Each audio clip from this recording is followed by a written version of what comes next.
Okay, so we've got a lot to unpack today. We do. We've gone through all of the articles and the video clips that you guys sent us about this Gisèle Pelicot case out of France. Right. It is, a story that really hit us hard, honestly. It is. It is really hard to fathom that somebody could live through years of systematic abuse and have absolutely no idea. What I find so unsettling is this case is how normal everything seems on the surface, and then you peel back a layer and there's this absolute horror. Yeah, you're exactly right. It's like this nightmare version of everyday life, right? Exactly. And it all seems so normal. So Gisèle, from what we understand, she was a completely devoted wife and mother. And lived, a seemingly perfectly normal life. Right. She worked for years at the French electricity company. Right. And then she retired and enjoyed her retirement in a small town. Quiet. Yeah. Quiet, and, on the outside, there was absolutely nothing to indicate Nothing. the nightmare that was unfolding. Yeah. It's a good reminder that this could happen.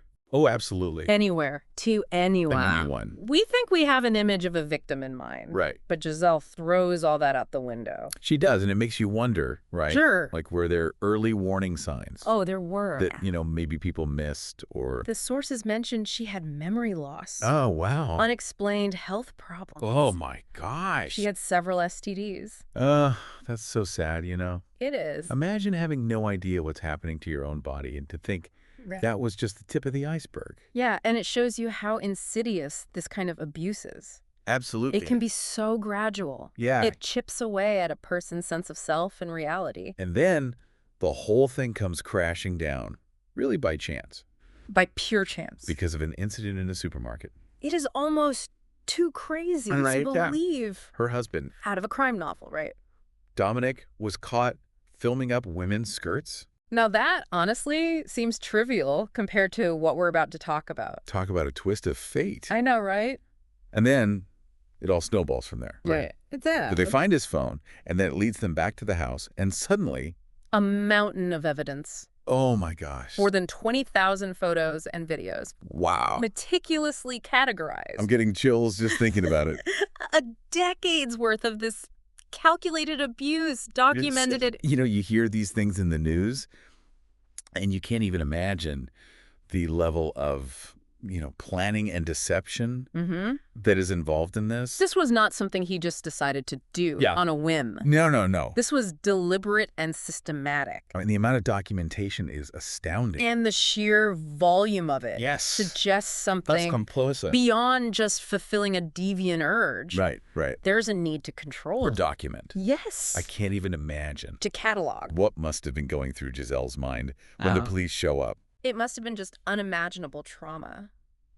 With this evidence, to find out that your husband, the person you trust the most in the world, is responsible for such horrific acts. Just the thought of being violated. Mind-blowing. With no memory of it, and then being confronted with all this proof, it's just... And if that wasn't horrific enough, Gisèle's daughter, Caroline, finds photos of herself taken without her knowledge. The ripple effects of this abuse are enormous. I know. It affects the entire family. Yes. It completely destroys their sense of safety and trust. So, how on earth did Dominic manage to pull this off for so long? Right. And this wasn't some, shadowy figure lurking in the dark. This guy was a retired anesthesiologist. And that's just what makes it so chilling. I know, you would think. It's like, you would think he would be the least likely person to do this, but but he used his medical knowledge to drug Gisèle. It's terrifying. He rendered her unconscious and completely vulnerable. To think that someone could twist their professional expertise. And he knew exactly how to manipulate her. Like that. And how to keep her silent. Wow. And totally unaware. The sources mentioned that he used a combination of lorazepam and zolpidem. 2 powerful sedatives. So powerful. He would crush them up and mix them into her food. Wow. It's like she was a living doll, basically. It's horrifying, Unable to resist. And this wasn't random. Or, remember, it was happening to her. Impulsive behavior. No, he had a whole system. Oh, yeah. It's almost like a business model. Right. He had a website called Coco. That's C-O-C-O. Wow. He would use it to recruit men. So this wasn't just opportunistic. He had specific rules. He would give them instructions. So this was premeditated. Like where to park. Wow. How to behave. He was orchestrating this nightmare. He even told them no perfume. I mean, this takes it to a whole different level. This was not just a guy satisfying an urge. No. This is a guy orchestrating a nightmare. Absolutely. And this level of premeditation Yes. and control Yeah. is just what makes this... It's uniquely disturbing. So disturbing. Yeah, I mean, he wasn't just a perpetrator. He's a puppet master. A puppet master? And manipulating everyone around him. Wow. To fulfill his own desires. And, you know, these men who responded to his calls, it wasn't just a handful of, you know, shadowy figures. No. We're talking over 70 men from all walks of life. A teacher, a firefighter, a city council member. I mean, it's a shocking cross-section of society. Mm-hmm. It really destroys that myth of a stereotypical perpetrator. Absolutely. These were ordinary people. Seemingly leading normal lives. Families. With families and jobs. It makes you question everything. It really does. You think you know about people. Really makes you question everything. Right? And it's hard to imagine how anyone could justify participating in something so heinous. Well, and that's what we're going to get into next. Okay. What were the justifications? Oh, God. How did they rationalize this? Yeah. What was the logic? Unbelievable. That these men used to explain away what they did. Some of these men actually claimed that they just assumed Gisèle was consenting because her husband was there. You know, that's just chilling to think that anyone could believe that a husband's presence somehow equates to a wife's consent. Yeah, it's very telling. It speaks volumes about the power imbalances that we're dealing with here. Oh, absolutely. The idea that a woman's agency is subsumed within a marriage is not only outdated, it's dangerous. But incredibly dangerous. It's like, you know, stepping back in time, like women are property.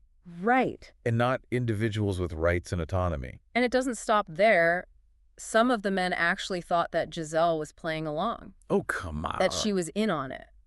You have got to be kidding. Knowing that she was unconscious. How could they possibly believe that? It's a level of delusion. It's delusional, yeah. That's just hard to fathom. I know. But it seems like they had to convince themselves that she was a willing participant. Of course, to make themselves feel better. To justify their actions. Oh my God. And it gets even more disturbing. Oh, yeah. Some men actually tried to downplay the severity of what they did because, get this, the videos were short. Oh, please. Like the duration of the assault makes it less horrific. It's classic minimization, right? Look, it's sickening. It's shifting the focus away from the violation to some arbitrary metric like time. It's a complete disregard for the trauma. Exactly. The damage that these assaults caused. It really highlights the need for education and awareness around these issues of consent and the impact of sexual violence.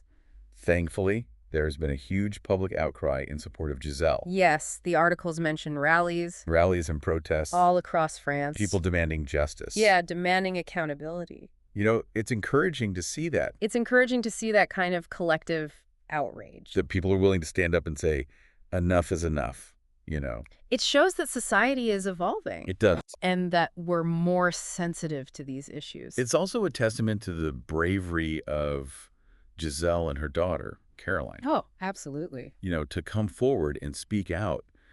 Their story has really ignited a national conversation. About consent, power dynamics, and the hidden nature of abuse. The trial has been a media spectacle, you know. Rightfully so. And it's captivated, really, the attention of the nation. It's a high-profile case, and it should be. And beyond, right. I mean, this is so much bigger than just... This is not just about one woman and her abusers. One woman and her abusers. It's about holding a mirror up to society. Absolutely. And challenging these deeply entrenched norms. It's brought to light the issue of chemical submission, which is terrifying. Right. And so many people aren't even aware of it. Yeah, you know, right. The fact that these drugs... So readily available. So readily available. I know. And someone with medical knowledge can use them. It's to incapacitate a victim. Yeah. It's deeply concerning. It is. It really raises a lot of questions about the regulation of pharmaceuticals. And also about the need for greater awareness. And education. And education around the potential misuse. Especially in intimate relationships. Absolutely. We need to be having more open and honest conversations about this. The risks involved. Absolutely. And just how important it is to be vigilant. You know, Gisèle's daughter, Caroline, she's been incredibly strong. She's amazing. Throughout this whole ordeal. Yeah. And she's really become a powerful voice for other victims. Of chemical submission. Of chemical submission. Yeah. Using her platform to advocate for change. She even wrote a book. Oh, wow. Called And I Stopped Calling You Dad. It's a really raw account. Oh, wow. Of their family's experience.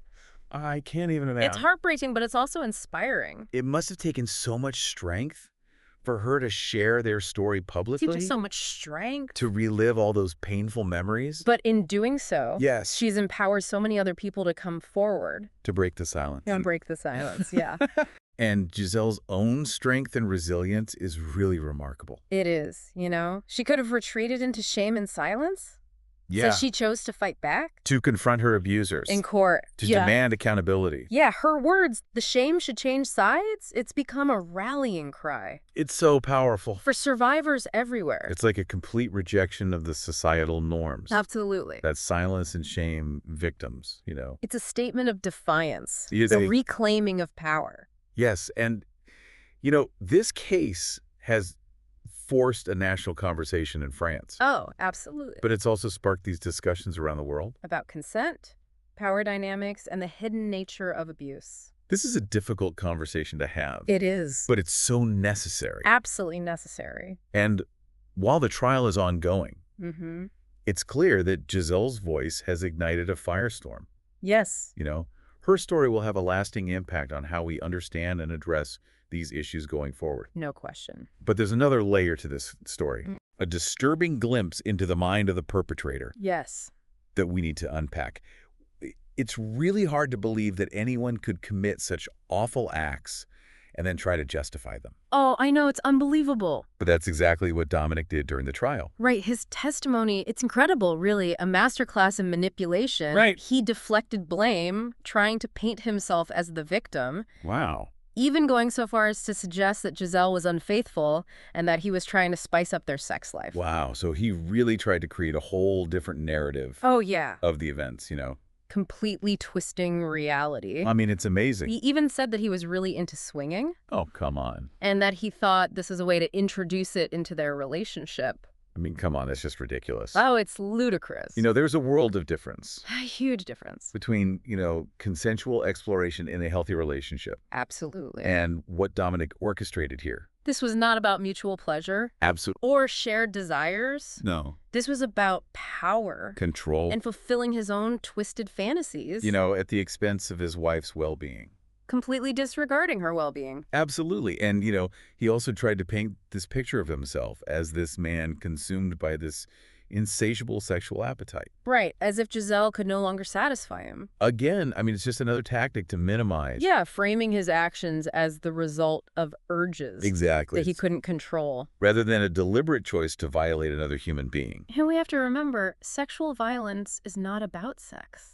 No. It's about power and control. And his actions, his planning. The meticulous planning. The documentation clearly demonstrate that. You know, it's chilling to think about. He wasn't just satisfied with the act itself. It's disturbing. He had to record it. Yes. To categorize it. And to relive it over and over again. Through those photos and videos. The psychological assessments presented during the trial, you know, shed some light on his personality. Yeah, they described him as narcissistic, manipulative, makes sense, and lacking empathy. The classic abuser, right? Yeah. But, and this is crucial, they didn't consider him legally insane. No, they concluded he was fully aware that what he was doing was wrong. Wow. So he made a conscious choice. A conscious choice to drug and abuse his wife. Which brings us back to Gisèle's powerful words. Yeah. In court, when she said, "In what moment does a man decide for his wife?"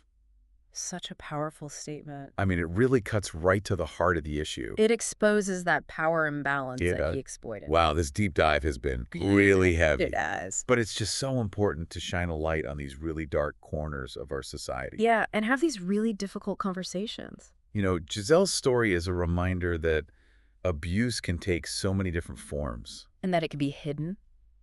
It can hide in plain sight. Even in seemingly ordinary lives. And it's also a testament to the strength and resilience of survivors. Yes. Gisèle and Caroline's courage in speaking out has sparked a movement.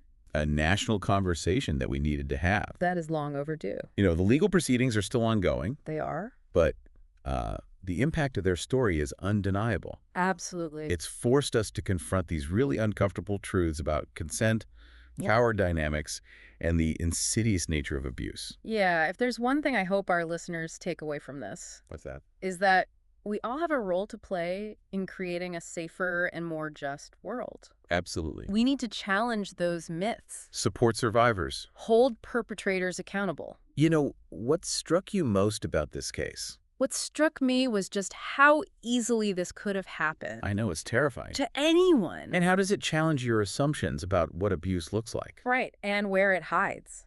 These are important questions for all of us to think about. And as we all work towards a future where stories like Giselle's are less common. Less and less common, and thank you for joining us on this journey. It's been a tough one.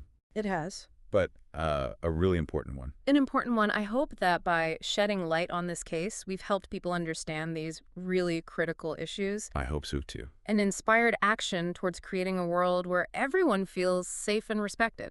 Well said. Thanks, Derek.